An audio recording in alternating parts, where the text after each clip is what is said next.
നമസ്കാരം, ഞാൻ ഡോക്ടർ വിനോദ് രാജ്. ചിത്ര ഫിസിയോതെറാപ്പിയുടെ പുതിയൊരു വീഡിയോയിലേക്ക് സ്വാഗതം. മുട്ടിന് താഴോട്ട്, കാൽമുട്ടിന് താഴോട്ട് ഉള്ള ഭാഗത്തേക്ക്, അതായത് കാലിലും കാലിൻ്റെ വണ്ണ എന്ന് പറയുന്ന മസിൽസിലെ പാദത്തിൽ ഈ ഭാഗങ്ങളിലുണ്ടാകുന്ന വേദന, അവിടെ ഉണ്ടാകുന്ന ബലക്ഷയം, തരിപ്പ്, മരവിപ്പ്, ഇതിനൊക്കെയുള്ള കാരണങ്ങൾ അനവധി കാരണങ്ങളുണ്ട്. എങ്കിലും പ്രധാനപ്പെട്ട 2 കാരണങ്ങൾ ആണ് ഇന്ന് ഈ വീഡിയോ ചർച്ച ചെയ്യുന്നത്. നമുക്ക് എന്തൊക്കെയാണെന്നുള്ളത് കാണാം.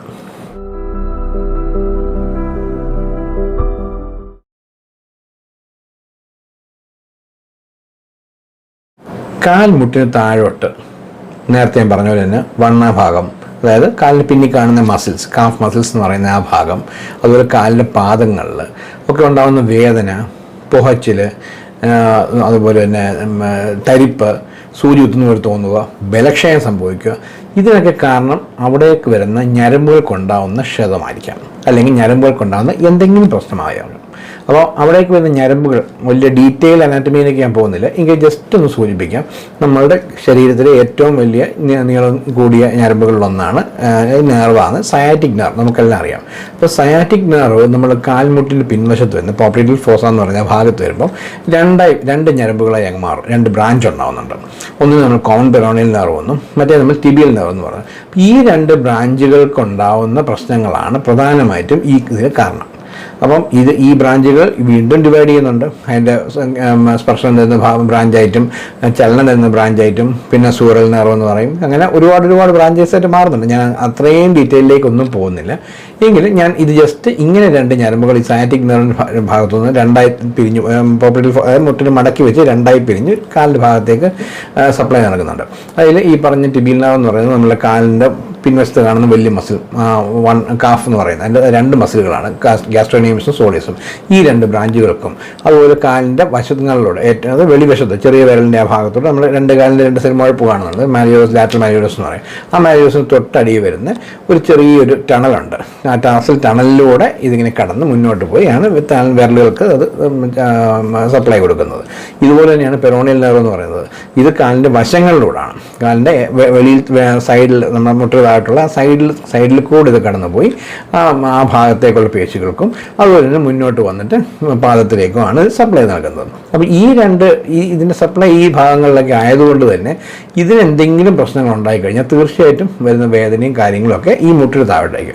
അപ്പോൾ മുട്ടിന് താഴോട്ട് ഒരു പ്രശ്നം എന്ന് പറയുമ്പോൾ ഒരിക്കലും ഒരു ഞരമ്പ് ഉണ്ടായിരിക്കത്തില്ല, ഈ 2 ഞരമ്പുകളിൽ ഏതെങ്കിലും ഒന്നാവാം. ഇനി എന്തൊക്കെയാണ് പ്രശ്നങ്ങളെന്നും എങ്ങനെയൊക്കെയാണെന്നുള്ളത് നമുക്കൊന്ന് കാണാം.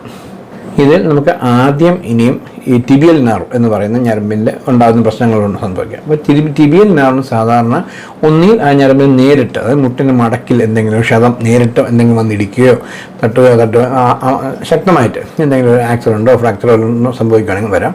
ഇനി അത് മുട്ടിന് താഴെ തന്നെ സംഭവിക്കണമെന്നില്ല. ടിബിയൽ നെർവിന് നമുക്ക് സാധാരണ നമ്മുടെ ഇടുപ്പിൽ ഒരു ഫ്രാക്ചർ ഉണ്ടായി മാറ്റി വയ്ക്കേണ്ടി വന്നു. നമുക്ക് ഇടുപ്പിൽ നമുക്കറിയാം, പ്രായമായി കഴിഞ്ഞ് കഴിഞ്ഞാൽ വളരെയേറെ ഒടിയാൻ സാധ്യതയുള്ള ഒരു ഭാഗമാണ് ഇടുപ്പൽ എന്ന് പറയുന്നത്. അത് നമ്മുടെ ഹിപ്പ് ജോയിൻറ്റ് എന്ന് പറയുന്ന ഭാഗം, നമ്മുടെ ബോൾ ആൻഡ് സോക്കറ്റ് ജോയിൻ്റ് ഉണ്ടല്ലോ.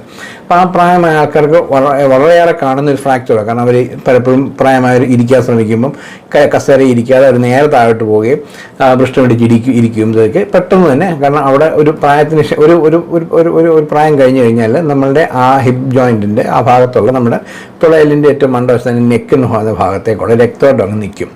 അപ്പോൾ ഈ വാസ്കുലർ നെക്രോസിസ് തന്നെ പറയുന്നത്. അപ്പോൾ അങ്ങനെ ആ രക്തോട്ടം നിലയ്ക്കുന്നത് കൊണ്ട് തന്നെ ആ ഭാഗം അവിടെ ബിസ്ക്കറ്റ് പോലെ ആയിരിക്കും, പെട്ടെന്ന് തന്നെ അവിടെ അങ്ങ് പൊടിയാനുള്ള സാധ്യതയുണ്ട്. അപ്പോൾ അങ്ങനെ പൊടിഞ്ഞ് കഴിയുമ്പം അവിടെ നമുക്ക് റീപ്ലേസ് ചെയ്യാനേ പറ്റും. അത് ഫ്രാക്ചർ കൂടുന്ന പ്ലാസ്റ്റർ ഇട്ട് വയ്ക്കുകയോ ഒന്നും ചെയ്ത് കഴിഞ്ഞാൽ കറക്റ്റ് ആക്കാൻ പറ്റും. അപ്പോൾ അത് മുറിച്ച് നമ്മൾ റീപ്ലേസ് ചെയ്യുക. ഈ റീപ്ലേസ് ചെയ്യുന്ന സമയങ്ങളിൽ ചില വളരെ റെയറായിട്ടാണെങ്കിലും ഇങ്ങനെ ഈ പറഞ്ഞ നെർവിന് ക്ഷതമേൽക്കുകയും ഇതിൻ്റെ സൈഡ് എഫക്റ്റ് മുട്ടിന് താഴെ കാണാറുണ്ട്. അതുപോലെ മുട്ട് മാറ്റിവെക്കൽ ശസ്ത്രക്രിയ, TKR എന്ന് പറയുന്നത് റെയറാണ് എങ്കിൽ പോലും ചില കോംപ്ലിക്കേഷൻസ് അങ്ങനെ സംഭവിക്കാറുണ്ട്. ഇനി ഇതുപോലെ ഞാൻ പറഞ്ഞ പോലെ തന്നെ ഈ പറഞ്ഞ ഞാൻ നേരത്തെ പറഞ്ഞു ടിബിയൽ നെർവ് എന്ന് പറയുന്നത് നമ്മുടെ കാലിൻ്റെ സൈഡിലുള്ള ആ മുഴപ്പ്, ലാറ്ററൽ മാലിയോസ്, അതിൻ്റെ അടിയിലൊരു ടാസൽ ടണലിലൂടെയാണ് കടന്നു പോകുന്നത്. ഈ ടണലിൽ വെച്ച് ടൈറ്റ് ആവും, അത് എൻട്രാപ്മെൻറ്റ് ന്യൂറോപ്പതി എന്ന് പറയും. അപ്പോൾ ടണൽ വെച്ച് ടൈറ്റ് ആവുകയാണെങ്കിൽ, കംപ്രഷൻ സംഭവിക്കുകയാണെങ്കിൽ ഇത് വരാറുണ്ട്. അപ്പോൾ ഇങ്ങനെ ഇങ്ങനെയൊക്കെയുള്ള പ്രധാനപ്പെട്ട കാര്യം. പിന്നെ ഇതൊന്നല്ല, ഡയബറ്റീസ് ഉള്ളവർക്ക്, റൊമറ്റോയ്ഡ് ആർത്രൈറ്റിസ് ഉള്ള ആൾക്കാർക്ക് അവരിലും ഇത് കാണാറുണ്ട്. അപ്പോൾ ഇങ്ങനെയൊക്കെയുള്ള പ്രധാനപ്പെട്ട കംപ്ലയിൻസ് കൊണ്ടാണ് ഇത് വരുന്നത്.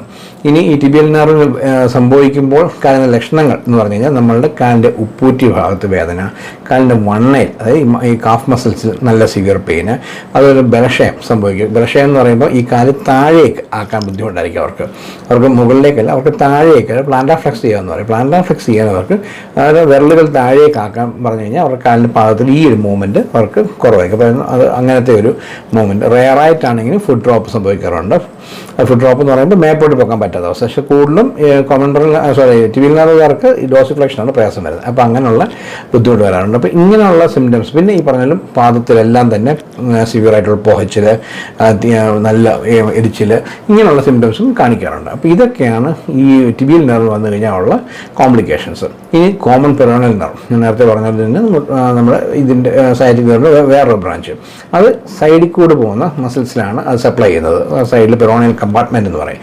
ഇത് ഈ പറഞ്ഞ പോലെ തന്നെ അതിനും നേരിട്ടുള്ള കംപ്രഷൻ എന്ന് പറഞ്ഞാൽ ഒന്നിൽ ഈ മുട്ടിൻ്റെ സൈഡിൽ കാണുന്ന, അതായത് മുട്ട് തൊട്ട് താഴെ 2 അസ്ഥികളാണ്. നമുക്കറിയാം, വലിയൊരു അസ്ഥി ടിബിയ എന്ന് പറയുന്നു, ചെറിയൊരു അസ്ഥി ഫിബുല എന്ന് പറയുന്നത്. അപ്പോൾ ഫിബുലയുടെ നെക്കിൻ്റെ ഭാഗത്ത് എന്തെങ്കിലും ശക്തമായ ഒരു അടി ഏൽക്കുക, ആ ഫിബുല എന്ന് പറയുന്ന അസ്ഥിക്ക് ഒരു ഫ്രാക്ചർ ഉണ്ടാവുക, അങ്ങനെയൊക്കെ നേരിട്ടുള്ള ക്ഷതം സംഭവിച്ചു കഴിഞ്ഞാൽ ഈ നെർവിന് ക്ഷതമേക്കാം. അതുപോലെ തന്നെയാണ് ഈ പല ആൾക്കാരും നമ്മൾ ശ്രദ്ധിക്കാതെ സംഭവിക്കുന്ന ഒന്നാണ് കാലുമേക്കാല് പൊക്കി വെച്ചിരിക്കുക.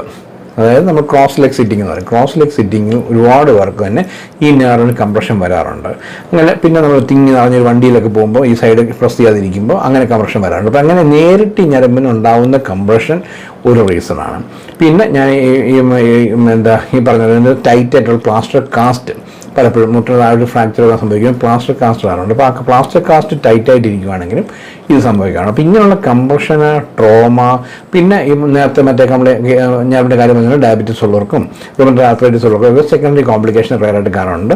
കാരണം പെരിഫറൽ ന്യൂറോപ്പതി വരാറുണ്ട്. അപ്പോൾ ഇങ്ങനെയൊക്കെയുള്ള കംപ്ലയിൻസ് കൊണ്ടും പിന്നെ ഈ പെറൽ നെർവിന് കാണുന്ന വേറൊരു കംപ്ലയിൻ്റാണ് എൻട്രാപ്മെൻറ്റ് ന്യൂറോപ്പതി. അത് ഞാൻ നേരത്തെ പറഞ്ഞ പോലെ തന്നെ ടാസൽ ടണലിലൊന്നുമല്ല ഇവിടെ എൻട്രാപ്പ് ചെയ്ത് നമ്മുടെ മയോഫേഷ്യയ്ക്കകത്ത് മസിലിന് പുറത്തുള്ള മയോഫേഷ്യ ടൈറ്റ് ആവുന്ന സമയത്തും ഇതൊരു കംപ്രഷൻ സംഭവിക്കുകയും റെയറായിട്ടാണെങ്കിൽ പോലും ന്യൂറോപ്പതി ഉണ്ടാവുമെന്ന് കണ്ടിട്ടുണ്ട്. അപ്പോൾ ഇതൊക്കെയാണ് ഇവർക്ക് ഈ പേഷ്യൻസിന് ഞാൻ നേരത്തെ പറഞ്ഞ കാലിന് ഉണ്ടാകുന്ന ബലക്ഷയം എന്ന് പറയുന്നത് അവർക്ക് കാൽ മുകളിലേക്ക് പൊക്കാൻ പറ്റുന്നില്ല എന്നുള്ളതായിരിക്കും.